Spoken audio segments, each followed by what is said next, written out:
Bonjour, pas moins de 3 scripts dans cette vidéo. Un petit changement par rapport aux précédentes, je vous présente leur fonctionnement et pas la façon dont je les ai développés. Ça permettra de dynamiser la vidéo. Je vais vous indiquer pendant la vidéo les liens pour les télécharger, comme ça vous pourrez les mettre directement dans l'application. Premier script, construction d'un dictionnaire léger qui permettra de piloter les radiateurs. Second script, il va vous permettre de récupérer les données du dictionnaire allégé et créer la liste des radiateurs et en piloter un ou plusieurs pour un changement d'allure. Troisième script, nous enverrons la chaîne de commande construite dans le second script à l'interface Cozy Touch. Vous êtes prêts? C'est parti! Nous voici dans notre script qui permet de construire le dictionnaire léger. On commence par récupérer un certain nombre de données des scripts précédents, le setup, puis on le passe dans un certain nombre de variables, un certain nombre de moulinettes pour récupérer, construire nos différents dictionnaires, le mettre en forme, et puis enfin l'exécuter.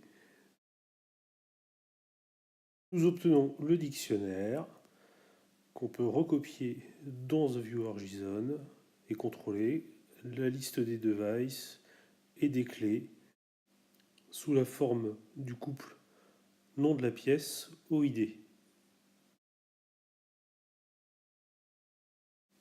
Le second script récupère les entrées du dictionnaire léger. Il présente la liste des pièces enregistrées sous forme de clés. Puis, pour chaque pièce sélectionnée dans la liste, une liste de 4 allures est proposée, permettant de modifier la température.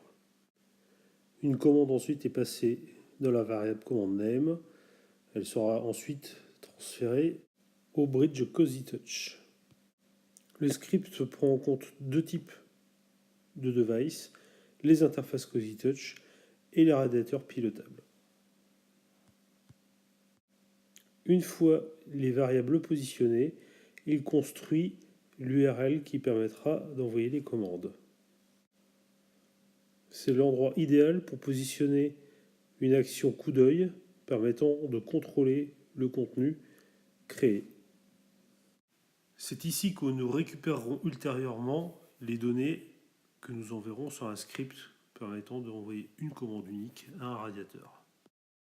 Il nous reste à exécuter le script. Il génère la liste, on sélectionne le radiateur, salle de bain rez-de-chaussée, la nouvelle vitesse, écho, et on passe en écho. Le dernier script est tout simple, il vient de s'exécuter.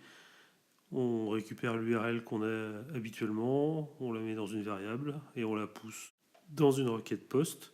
Nous réutiliserons ce script pour passer des commandes radiateur par radiateur. Voilà, c'est terminé. Vous pouvez maintenant piloter vos radiateurs à partir de votre téléphone. Dans les prochaines vidéos, nous verrons la possibilité de piloter un radiateur en particulier avec une commande vocale. Et dans la suivante, probablement la commande via un script IFTTT. Bonne soirée.